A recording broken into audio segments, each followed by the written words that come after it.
The title of this video is, How Does Newton's Third Law of Motion Apply to Psychotherapy? Newton's third law of motion states that for every action, there's an equal and opposite reaction. This is one reason why I object to the change of brain type of therapy, which is based on the questionable assumption that people can change their behavior and their personality by simple force of will. It's based on the assumption that people are basically rational. It's been my experience that people aren't rational. In fact, if people were rational, I'd be out of business. But the point is that growth is uneven. It's episodic.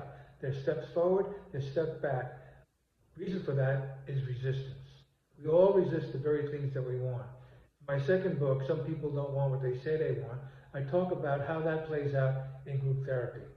But it comes basically from Freud's initial study of resistance in individual therapy. He was so brilliant that he realized, even at the very beginning of the psychoanalytic movement, that people resist the very things that they want.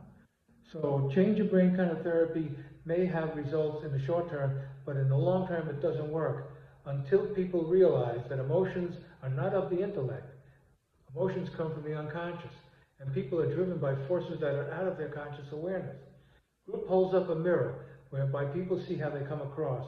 It takes time for them to recognize their own self-destructive and destructive behaviors, and then once they realize it, it takes a while to learn how to change it and to do other things that will get the kinds of results that they're looking for.